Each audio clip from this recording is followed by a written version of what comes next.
Good afternoon, grade 12 learners. Welcome to today's English First Additional Language session. My name is Marina Seeley, and this lesson is brought to you by Gauteng Department of Education in collaboration with Saibono Discovery Centre. We also have a WhatsApp interactive number 064 748 8913, just in case you have some questions. Today's topic will be about comprehension skills. Now remember, that is question 1 of paper 1. And I know when you think about the comprehension passage or question 1, your heart goes right into the tips of your toes, because that's usually the question we spend most of our time on. I will try in this presentation to unlock the secrets to answering a comprehension question. Now, as we know, the comprehension tests reading and viewing skills. What is the purpose of a comprehension test? Is it to actually just test what you don't know or test your general knowledge? No, it is to determine your ability to read with understanding. And we also need to understand the importance of comprehensive skills in learning, because it helps us to express feelings. It helps us to think more deeply. It also helps us to see what is going on in the world around us. It is also there to make us think about things in our world.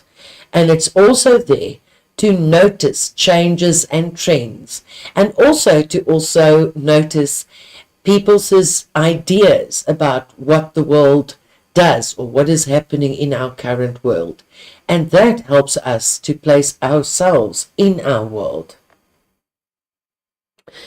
Reading skills that are tested in the exam are the following: finding the main idea, locating specific details, understanding explicitly and implicitly stated information. Now, what is the difference between the two?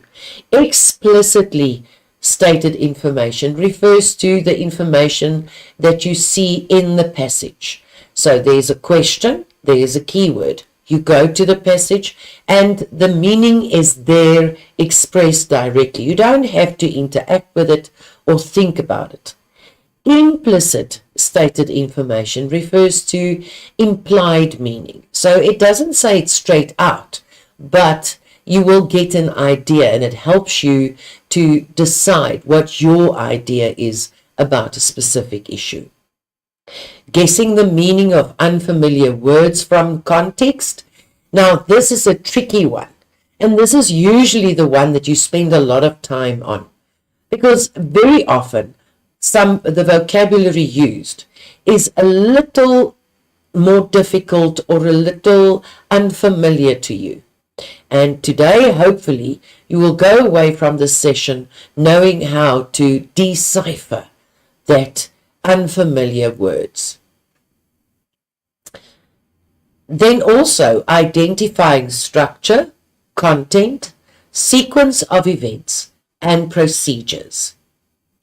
Following instructions. Difficult one, that. Identifying ideas in the text and the relationships between them. For example, probability. What is the solution? What is the cause for something to happen? And what is the effect of something that has happened? Identifying, locating, and distinguishing and comparing facts, evidence, opinions, implications, definitions, and hypothesis. Also drawing logical inferences.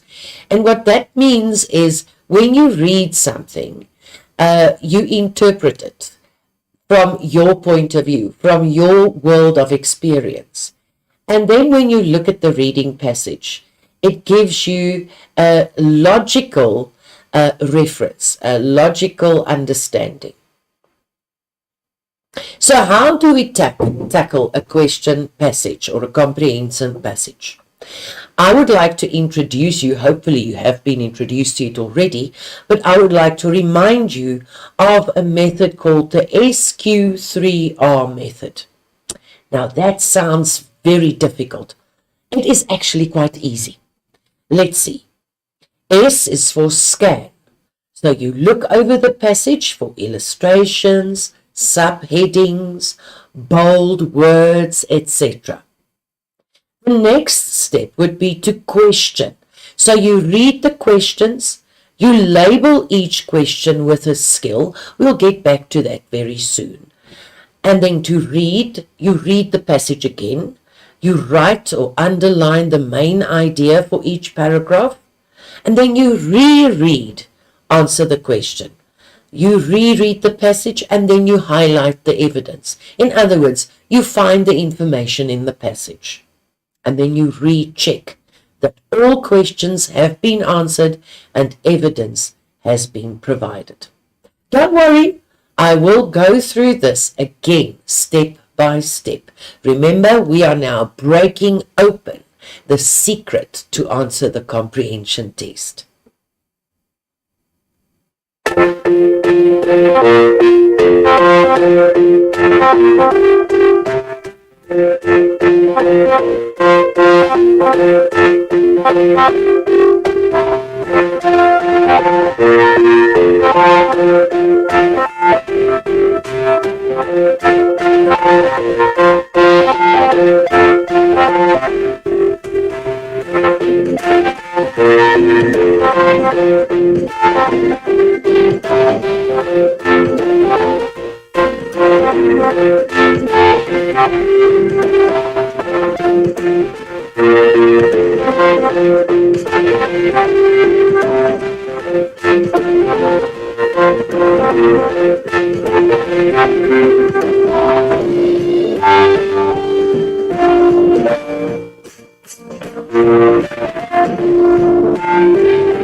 Did you enjoy that little video? Remember that we were looking at scanning and skimming, and those are two processes that we already learned about in life orientation. And those skills, if you practice them frugally every day, every year, you would at this point be very prepared for the comprehension passage. But if you're not that practiced, it doesn't matter, because we are still going to share the secrets.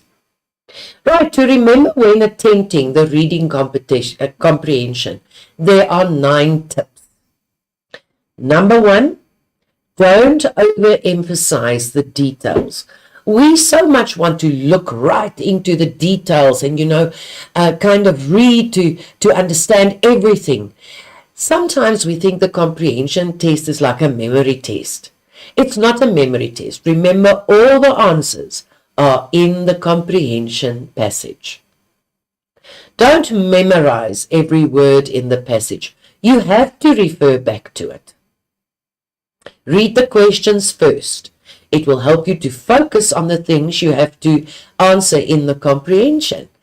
Doesn't that make sense to you? We very often start with a comprehension passage and then we try and read the questions and then try and find the answers. Let's do it the other way around. Perhaps it will just be for your benefit. Remember that all the answers will be found in the passage. Don't rely on trigger words. We also call them keywords, or words like but or however. They change what was originally said. So that is like contrasting. And this might confuse you if you do not read attentively. The correct answer will always come from the passage. Your answer must always take the passage into account, even the open-ended ones. And when I talk about open-ended questions, those are the questions where they ask you, do you think, or what is your interpretation? Remember that those questions will always be based in the passage before you can add your interpretation. Don't stress over words that you don't understand the first time around. They will always be around, but you can read around them to try and find out what they might mean. Make notes. For example, underline or write a word down. It must be short. Remember, a comprehension passage is a working document. And what do I mean by that? You worked very, very hard, 12 years in fact, some of you even a few years more, to get to where you are now. So that question paper that you get on your table is yours. You whip out the highlighters, you whip out the coloring pencils or Kokies, and you encircle the question words, you highlight the keywords so that it makes sense to you.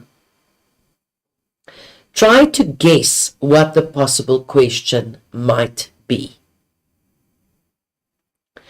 Let's look at guidelines to assist you with reading for meaning. Read through the passage quickly. We refer there to skimming and scanning. Remember that short video clip that you watched a little earlier. That is skimming and scanning. Get an outline or a general picture of the passage. What is this passage about? And you need to decide, because obviously after you've read something, you will have an opinion. You will know, okay, this is about this and that and that. You need to know what the general idea of the passage is all about. Try, if you can, to picture what you are reading. This helps you to focus and read for meaning. Take note. The title may offer a clue to the contents and purpose of the passage. For example, the problem of food wastage. What do you think this passage will be all about? The author may help you to identify the time, style, and often the subject. The introduction often creates the atmosphere and provides the setting for what is to follow. The conclusion usually ties up the intention of the author. Intention. What does that word mean? What does the author want to achieve with this piece of writing? Let's take a look at an introduction. The introduction often creates the atmosphere and provides the setting for what is to follow. Let's read together.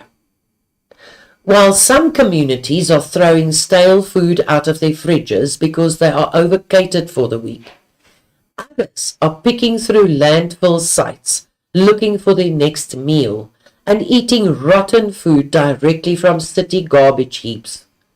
The local rubbish dump is the very end of the road for food wasted. Take note. The title may offer a clue to the contents and purpose of the passage. The problem of food wastage. The author may help you to identify again the time, style, and often the subject. The introduction often creates the atmosphere and provides the setting for what is to follow. The conclusion usually ties up the intention of the author. Let's continue with the introduction. But for some Southern Africa's poorest, it is a regular source of only nourishment they will get. There is an increasing alarm about the high food prices and the regional shortages that has pulled the focus on the matter of food waste and how much it contributes to the problem. So let's take a look at the conclusion. The conclusion usually ties up the intention of the author. Instead, in a global food market, we are essentially buying food from the same common source. If rich countries buy hundreds of millions of tons of food and end up throwing these into the bin, they are gratuitously removing food from the market, which could have remained there for other people to buy. As I said before, the title gives us a clue. Let's take a look at this title. Cyber criminals harvest users' personal information. I want you to look at those 4 options, the 4 pictures, and I want you to decide which image best suits the title. Look carefully now. Have you established that it is number C, cyber criminals harvest users' personal information? You should ask yourself these questions. Who is the writer? And who are the characters? Is it a child? Is it an adult? Is the writer male or female? Is the writer famous? What is the main idea of the passage? Is there a general idea? Is there a specific topic? Is there a specific focus of the author? And where does it take place? The setting. Now, if you remember correctly, you would remember a couple of these words, like setting. Where have you heard that before? Aha, in your literature paper. The setting refers to the specific venue or a universal issue. Where does it take place? When does it take place? And what is happening? When does it take place? Now, we refer to the setting as time, date, and era. The writing will determine whether this is set in like centuries ago, during the Middle Ages, whether it's today, our current time, is it sometime in the future? And then the question remains, why has this passage been written? What is the writer's intention? You know, sometimes we page through a magazine and we kind of let our eyes glide. What are we doing? We are skimming. We let our eyes glide over the pages. Why is that? That sometimes you stop and reread something. Something has caught your eye. Something has caught your attention. And that is what the writer wants to achieve. He wants us to look again and to stop and read and to become interested. But why would a writer write something? We refer to that intention. What does he intend to achieve with what he has written? Number one, it could be to inform us, to give us information. Now, if you think carefully, where have you seen that kind of writing before? In all of your subjects, your factual subjects, all of those textbooks are written to inform, to give information. But you could also be informed in something like an instruction booklet. You could also be informed in a recipe. You could also be informed in anything that relates to holiday destinations. Do you see how we take out the different subjects and we actually line them all up into one? And then to entertain, sometimes like novels or short stories, it was written to entertain. It also delivers an interpretation of the world that the writer lives in, but mainly it is to entertain us, to make us laugh, to make us cry, sometimes even to spur us on to a slight anger when we are confronted with things that we feel strongly about. Then it could also be to educate. And you see there's a link between the information one and education one. To educate is to give people direction. So anything that has to do with direction and to help us to gain more knowledge would be something that would educate us. And then, of course, sometimes a writer writes to persuade us of a common opinion, or his opinion, or to persuade us to study or take a specific course, or to let us join a specific university. You are on the brink of a wonderful future, and you have so many opportunities, and one of those opportunities would be to study further. So any of the guides that the universities share with you would be written to persuade you to join the best university for you. And then, of course, we get writing to inspire us. There isn't a day that goes by that I don't receive a little WhatsApp with a picture, with a beautiful verse that would actually motivate me to carry on through that day. Because let's face it, not every day is a good day. Not every day feels like a holiday. We sometimes wake up and we feel, why should we get up to go to school, to go to work? And then we need something that would inspire us to get up and to get going and to motivate us to move. And sometimes we need to read true life stories that would inspire us to higher heights. And those things are all written to inspire. That is the writer's intention. And when you read a passage, you need to decide, why did he write this? Then there's, of course, the question of how the writer expresses himself. What language devices are used? Is it formal or informal? Remember, informal and formal language would refer to the register. What register does this writer use? And then you would indicate whether it's formal or informal.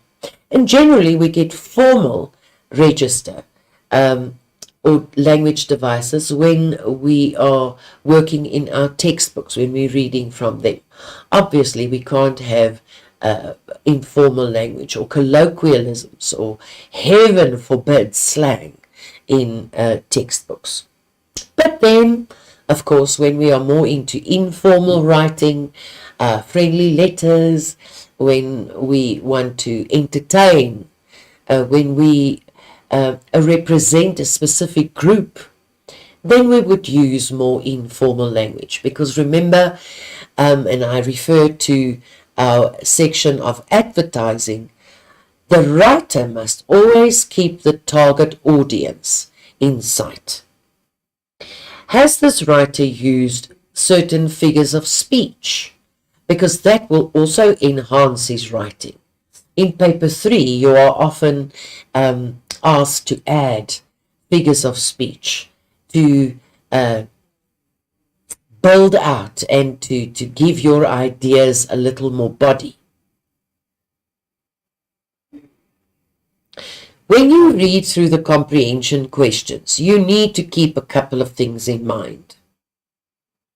You need to keep the passage in mind. Remember, I said sometimes we read the questions first and then the passage, because your brain will already start working out where answers are.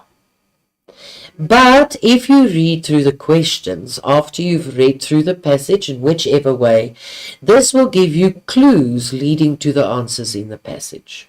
As I said, many teachers and learners prefer to read the questions before they read the passage. Very important when we answer the questions to the comprehension question. Do not copy directly from the passage, except if you are asked to quote.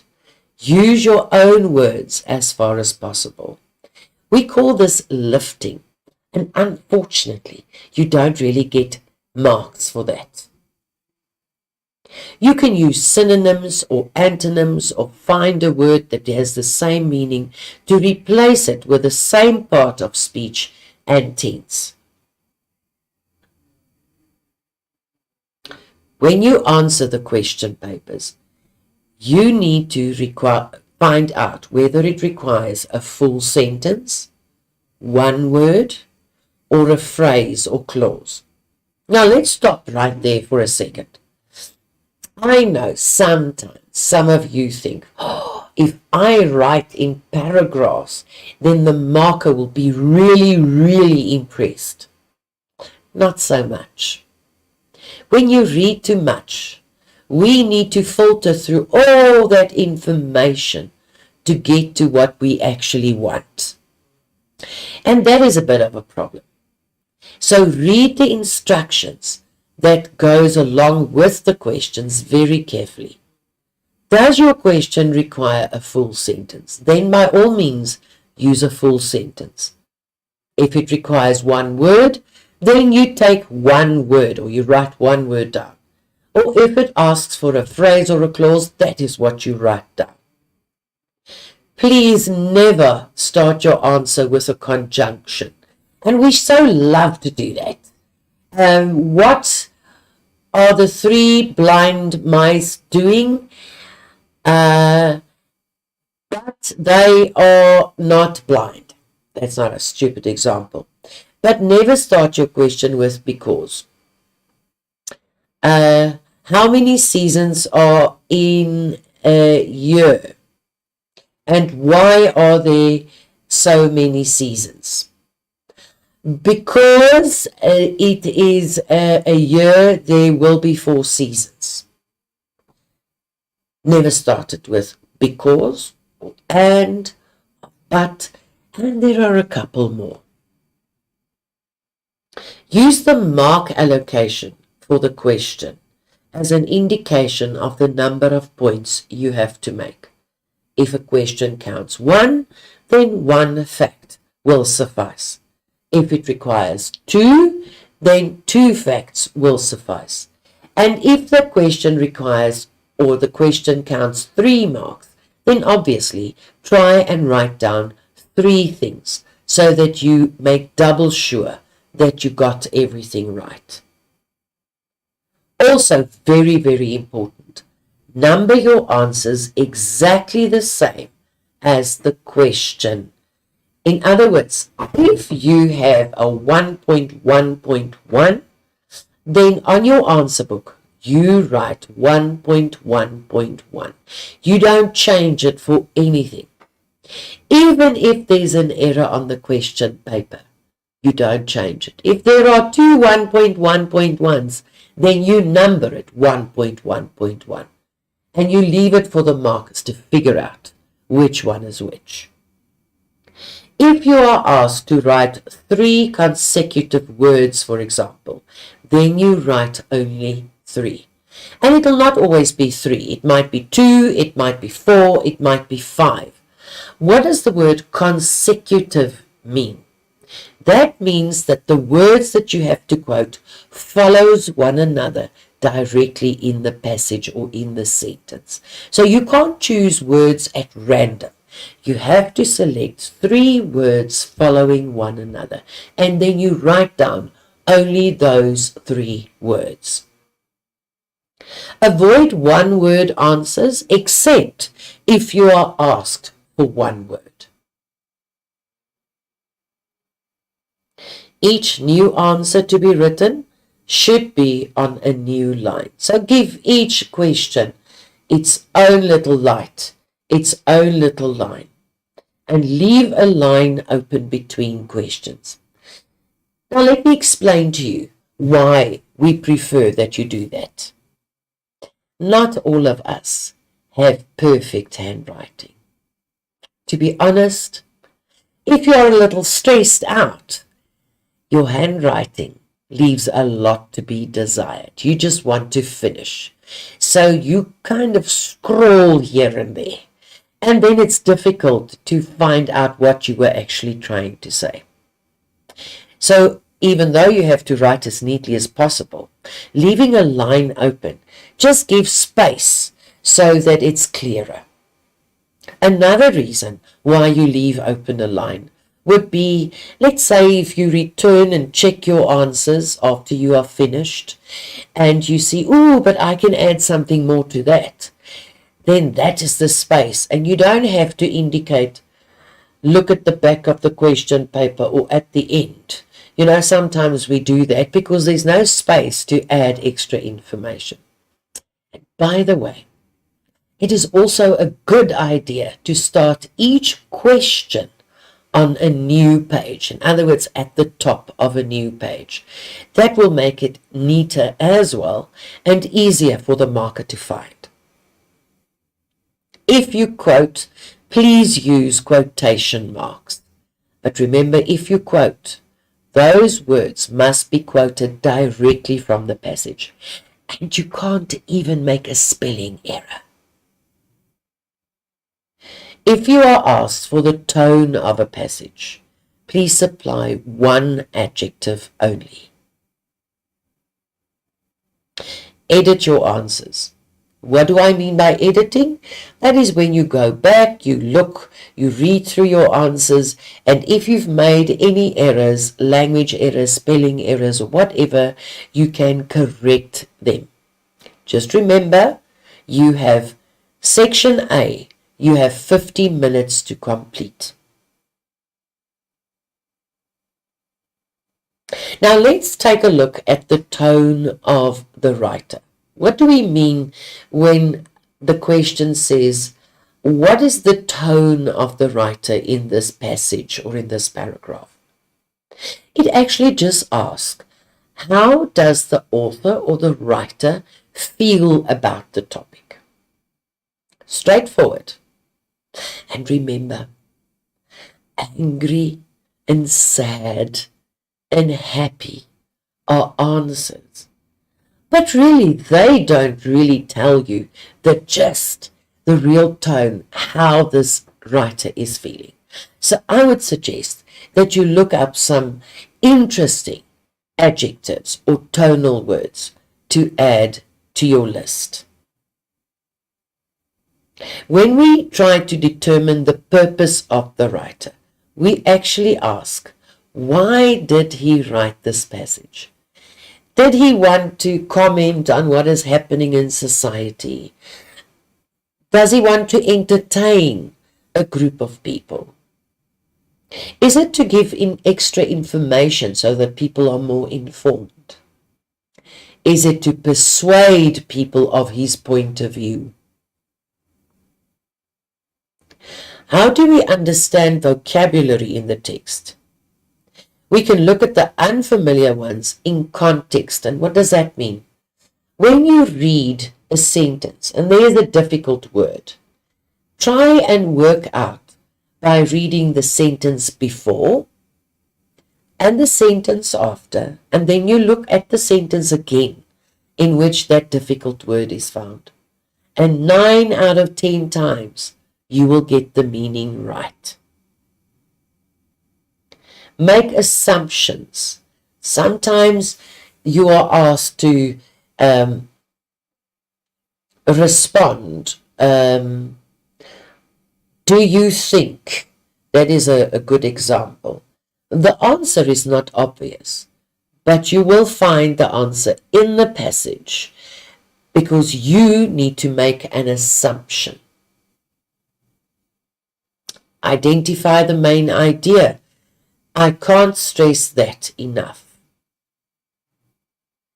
When you read the passage again, you should be aware of what has been asked. Remember, you've read the passage once, then you read through the questions and you used your highlighters and your Kokies or your coloring pencils, even those borrowed from your little brother and sister.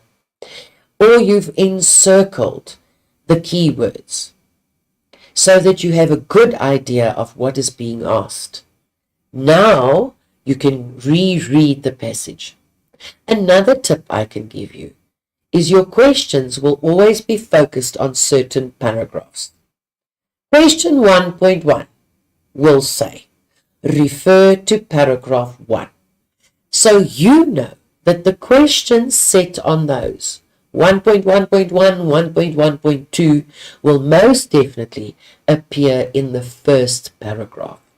You don't have to read the whole passage to get the answer to question 1.1.1. Highlight the main idea in each paragraph. Remember, each paragraph presents a new idea. The first sentence is often the key sentence. We have done that when we did the summary. I'm sure your teacher also showed you that. But it doesn't always work that way. But in the case of a passage, the first sentence usually gives you a good idea of what is going on. Words and ideas that were at first confusing or difficult may now become clearer in context. Remember, you skimmed through it, you went through the questions, you used your highlighters, you encircled the keywords, and now you're reading a passage again. And your brain has a weird way of making connections, and I'm sure it'll remind you of certain keywords. Even though you don't know the detail, you have a good idea where to find the answer. The more familiar you are with a passage, the easier it should become to interpret and understand what you are reading. So let's quickly recap. How to tackle any comprehension passage using the SQ3R method. Let's take a look. If you remember, the first one is for S, and that is scan. Yes, to look over the passage for illustrations, subheadings, bold words, etc. I don't know about you, but when I browse through a magazine, I don't read the first article that comes up. I actually browse through it first. And what are those things that hits me first? A picture, definitely. We are visual, aren't we? And if it seems inviting or shocking or interesting, I might just stop and read the article. And then, of course, bold words, subheading, something that attracts your attention. The next step is to question. Read the questions, label each question with a skill. We'll get to that in a bit. Then read the passage, write and underline the main idea for each passage. That is extremely important. Remember, you are engaging with the text. And just a reminder, it's your question paper. You work on it.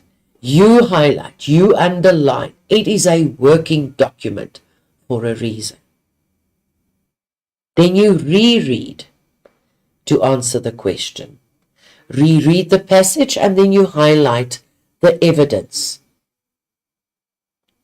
And then you recheck that all questions have been answered and evidence has been provided. I very often refer to the SIR method, S-I-R. Make a statement, illustrate, and illustrate does not mean drawing a picture, it means to give an example, and relate, bring it back to the question. SQR 3R, excuse me, scan, question, read, reread, and recheck. Let's take a look at the rereading aspect. When you read the passage again, you should be aware of what has been asked. Highlight the main idea in each paragraph. Each paragraph presents a new idea. The first sentence is often the key sentence. Words and ideas that were at first confusing or difficult may now become clearer in context. The more familiar you are with the text or the passage, the easier it should become to interpret and understand what you are reading. And what does that mean? Answering questions more clearly and getting more marks. So let's take a look at the different types of questions. A comprehension test is like an iceberg, and the questions asked are on different levels.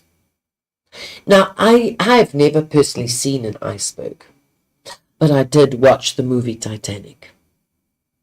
And the part of the iceberg that we see is very often a third or a quarter or even an eighth of what is underneath. But questions are scaffolded in the same way. So let's say that all the level 1 and 2 questions are those that we can see like the tip of the iceberg. They are there. They're straightforward. The question goes to the passage and the answer will be in the passage. And then we get to that part underneath the surface, the level 3s and the level 4s and 5s. But my dear grade 12, don't despair. Let's unlock that for you. Now, this is quite a difficult table, but it might just help you to make sense of it. Our level 1 questions, it refers to literal information from the text. In other words, no inference. You don't have to make an assumption. You don't even have to think very hard. The answer is there. And the question types that you can find with those would be things like name, identify, list, tell, describe, recall, or state the facts. Those are all level 1 questions. And I'm sure if you look at your previous question papers, including paper 1 for June, which was really such a challenge to most of us, you will see those question words. And those are level 1 questions, which would be in the passage. That is a credit just for you. Then the level 2 questions would be reorganization. Now, the very gist of that would be analyzing, synthesizing, or organizing your information. And those question types would be things like summarize, group together, give the similarities or the differences, give an outline. And they can even ask you to contrast. Now, when you contrast, remember, you have to show both sides of the contrast. When we get to level 3, that becomes a little bit more challenging, but not difficult. Remember, challenging. Engagement with information in terms of personal experience. Explain, compare. What is the writer's intention? You remember what we talked about a little while ago? Even true or false questions are level 3 questions because you need to decide whether it's correct or not. Believe it or not, multiple choice questions fall in the same category. And then visual or graphic literature questions would also resort under level 3. When we look at level 4, you are required to evaluate. In other words, make a judgment concerning the value or the worth of what is being said. Then you would have a question like, do you think or comment critically? Or they might ask you, is this title suitable? Do you agree with? And that would also include fact or opinion questions where you need to evaluate. Is this a fact? Has it been proven in the text? And if it hasn't, then obviously it must be an opinion. And then to your level 5 questions, that is the appreciation. And very often we look at the impact of the text. And they could be questions like, discuss the writer's use of the synonym or of the metaphor in paragraph 4, for example. Discuss the effectiveness of something in the passage. Discuss your response to. You see, so the answer is there somewhere in the passage, but it hasn't been stated obviously. You can't just quote. You actually have to think about it a little bit. The good news, grade 12, is that your level 1 and 2 questions make out 40% of your question, your total marks for the comprehension. Level 3 makes out 40% of the total marks. So you would actually be able to answer almost 80% of the questions. And then your level 4 and 5 questions are about 20% of the total marks. That is something to be happy about. So what you can do is you answer those level 1 and 2 questions. Just make sure that you know the question words, the terminology, and it'll stand you in good stead. Remember, level 1 and 2 questions, the answers are in the passage. Level 3 questions, you have to think about it a little bit and make a judgment. And then your level 4 and 5 questions would be those ones that they ask you to think further. And they are very often right at the end of your comprehension question set. So that is all very good and well. And I hope you take home a little bit of what I've said now. But let's look at some answering techniques. Yes, I'll show you how. It is important to interpret and follow the instructions exactly as they are given. And that's why you have to read all your instructions. Yes, even the instructions right at the beginning of your question paper, because those instructions will tell you exactly what to do. Does the answer need a full sentence, a word, or a phrase? And that is something that you might want to highlight or encircle or put a square around it, whichever way you want to indicate it. Avoid starting sentences with conjunctions such as because, and, but, and so. And I know there are a couple of guilty ones watching now. Don't do that. Write it in a full sentence. The mark allocation is usually a suggestion of the number of points needed. Remember I said if a question counts 2 marks, then include 2 facts, just to be certain.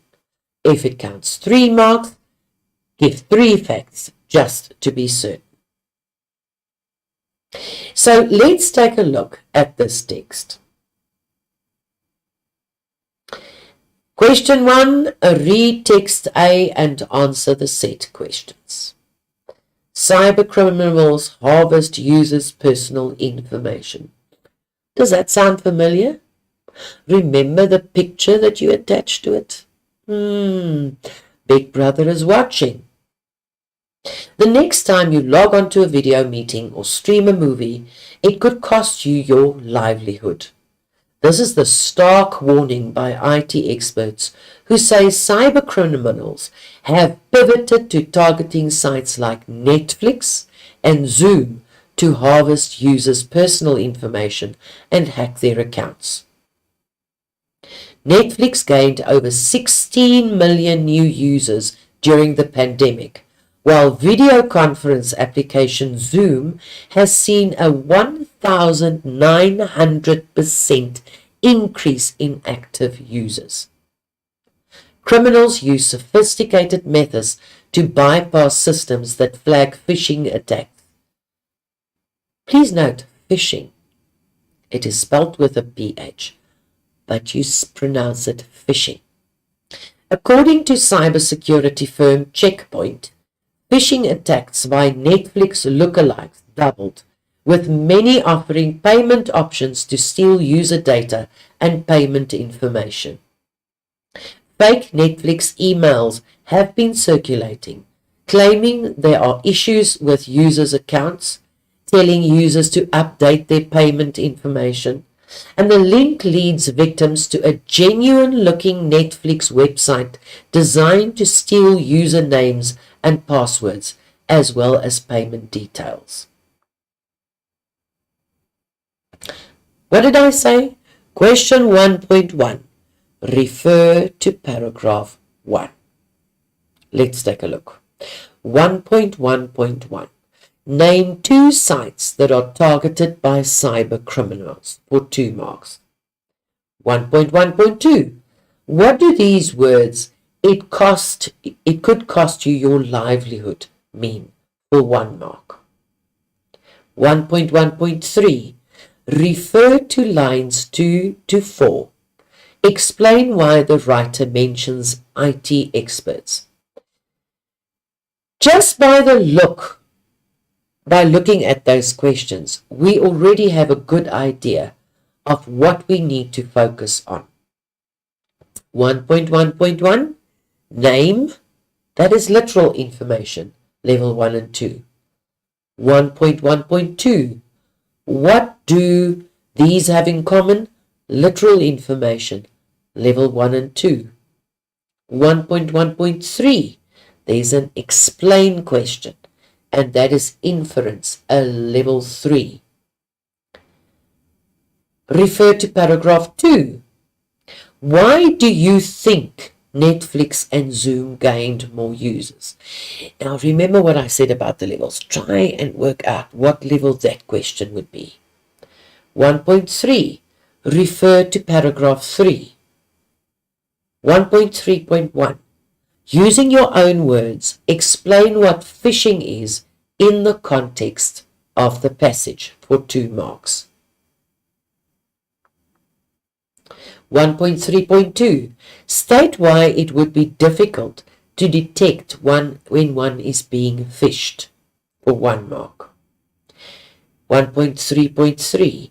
Explain why the writer has included the name Checkpoint in this article, for 2 marks. Let's visit the levels. 1.2.1. Why do you think? That's inference. Making a judgment, making a call, level 3. 1.3.1. Using your own words, explain. That's yet another level 3 question. 1.3.2. State why. Another level 3 question. 1.3.3. Explain why. Level 3. So there's a secret to answering these questions, my dear grade 12 learner. Let's conclude the passage. Williams said there are a number of ways users can minimize their chances of falling victim to cybercrime. No longer is your username and password good enough. Users and companies practicing cybersecurity disciplines have to make use of 2-factor authentications, network access control, and new digitized methods to ensure that when a user logs on, the company practices a zero-trust policy to ensure the stringent methods of cybersecurity in all parts of their IT and OT networks. Be aware of what you put out on all your social media applications, as this is also now being used to build personal profiles and share information amongst the hacker communities. And this was adapted from the Saturday Star, 5 May 2020. 1.9. Do you empathize with the people he sees as victims? And give a reason for your answer, for 2 marks. 1.10. Discuss whether the title Cyber Criminals Harvest Users' Personal Information is appropriate for the article, for 2 marks. Can you care to guess what levels we are working with? You need to think a little deeper, and you need to make a judgment call, and you need to include your own interpretation there. Level 4 and 5. Do you empathize? Now, the word empathize in itself is actually quite difficult, isn't it? Evaluation, so we evaluate and we appreciate. 1.10. Discuss whether the title is appropriate. Another evaluation and appreciation question. Level 4 and 5. And then, of course, you will see a text B. And that will be a visual text or an image. Now, that could be anything. It could be a cartoon. It could be a poster from a movie. It could be a flyer. It could actually be anything. It can also be a graph. Study the graph below and answer the set questions. So, lockdown vices, Indians turn to TV and TikTok. Net change in expected media consumption among Indians in the 2 weeks following March 30, 2020.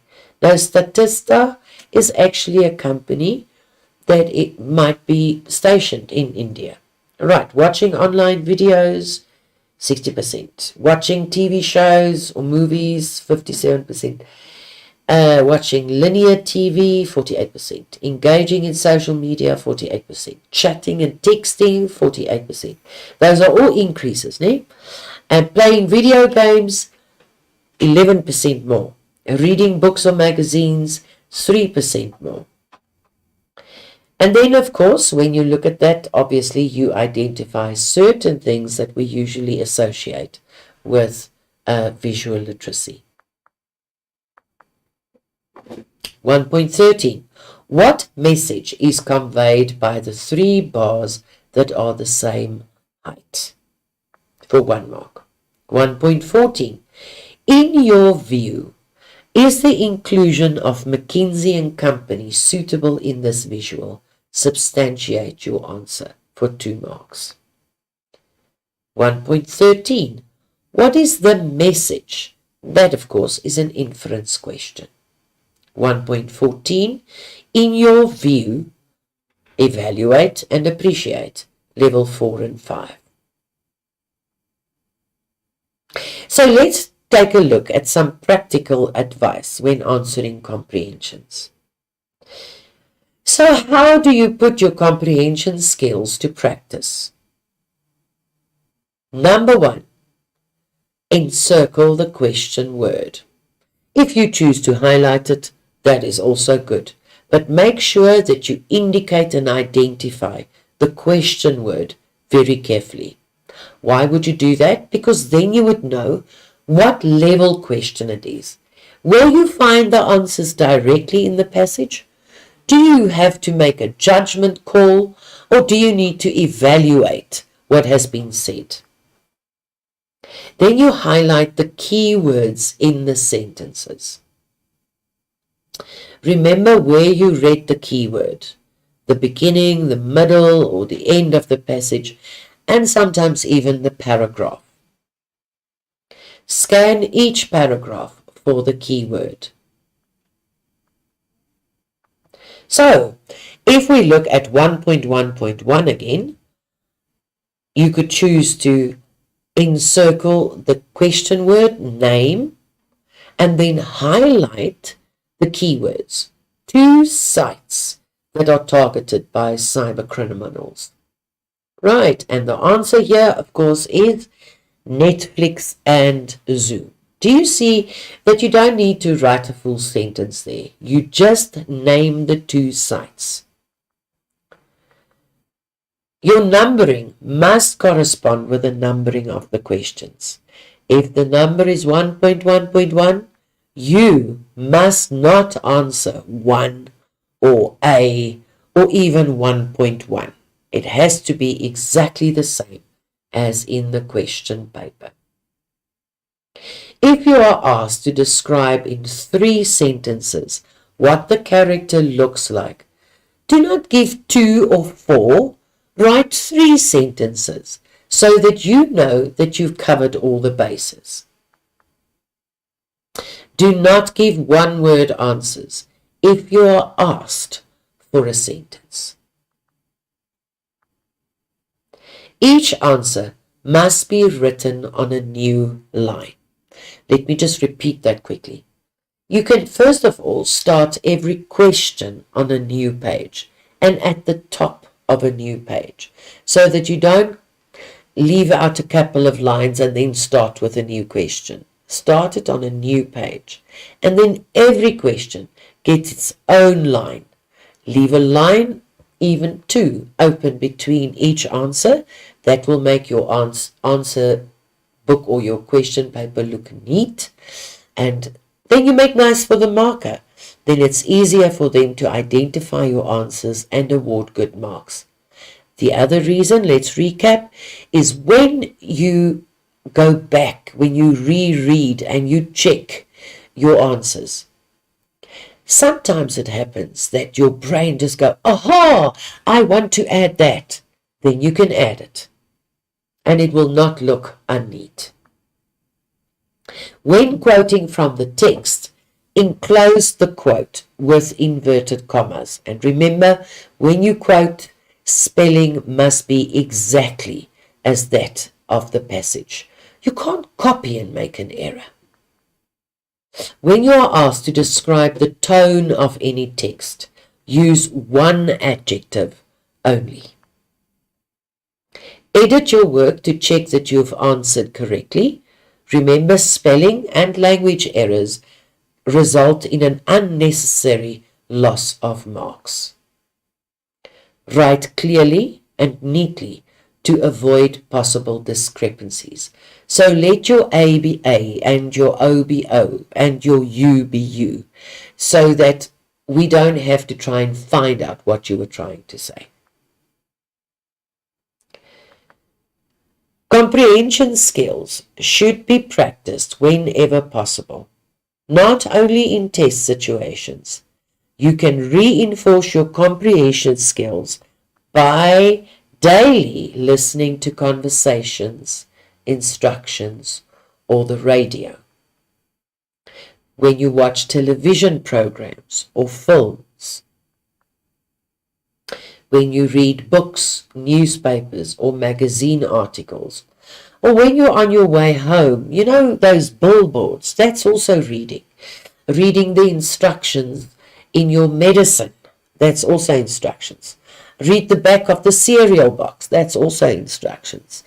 If you get a new technological device, take the time to read the instructions. Those are all kinds of different kinds of reading, which will enhance your reading comprehension. Let's take a look at strategies to beat the clock. I would be right out there. I wouldn't start with a comprehension because it takes a lot of time. But remember, you have 50 minutes in which to read and answer the first question, the comprehension. The comprehension section pits you against the clock, so you need to use your time wisely. This means that to do well, you need to be as efficient as possible. So what can you do to beat the clock? Let's have a look. Take advantage of your reading time. Use those 10 minutes not to browse through the question paper, especially paper 1, because you're going to have to answer all the questions anyway. So use the 10 minutes to effectively read. Whether you read the questions first and then read the passage or the other way around, that really doesn't matter. It's actually just important that you spend the time to read. You will always be given more reading time than you should need. Use it to its utmost by reading the questions first and then reading the texts. If you have time to read your text again, read the questions again and then look specifically for the answers. And remember what we said, use your highlighters. Highlight the question word or encircle the question word. Highlight or encircle the keywords in the question.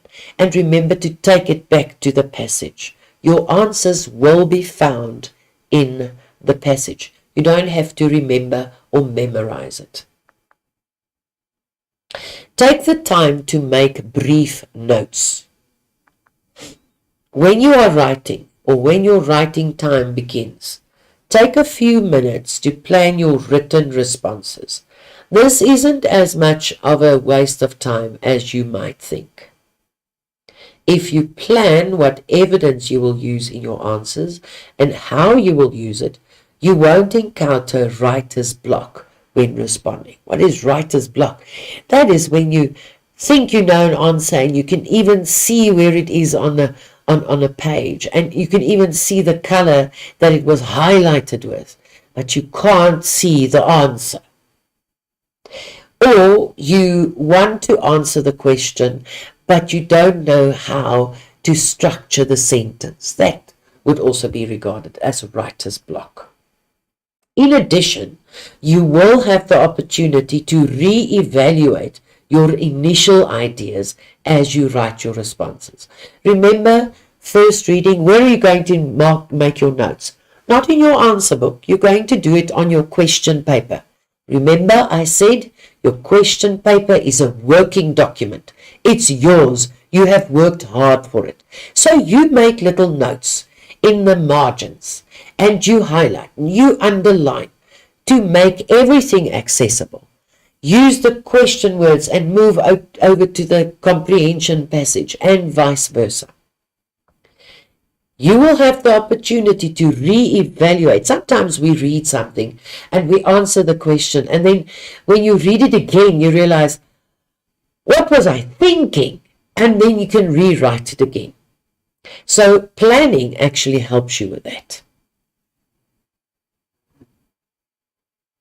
Please prioritize. Get the marks into the bag. If you are worried about running out of time, be strategic. What does this mean? If you have a question worth 4 marks and 3 questions worth 1 mark, you really need to get that 4-mark question answered. If you run out of time on a 1-mark question, you lose 1 mark. If you run out of a 4-mark time and there's a 4-mark question, or you've answered it partly, you will lose more marks. Be very careful of the following. Be concise. What does it mean to be concise? It means to be to the point. You need to be to the point. When you answer a comprehension short answer question, don't waffle. Sometimes you write a story to get to the end, and it doesn't really mean anything, and frankly, you won't really get good marks because the marker doesn't have time to search for the answer in your waffling. Get to the point as quickly as you can. If you have a question worth 2 marks, don't use 3 examples and write a paragraph. Write a couple of sentences using 1 or 2 sentences. Don't say something in 5 words if you can say it in 2. For example, don't write, "The composer Hughes tries to show the audience why we need to look after and nourish our dreams." Rather write, "Hughes explores why we should nourish and follow our dreams." It means exactly the same thing, but it is short and to the point. How do I get better at comprehension sections?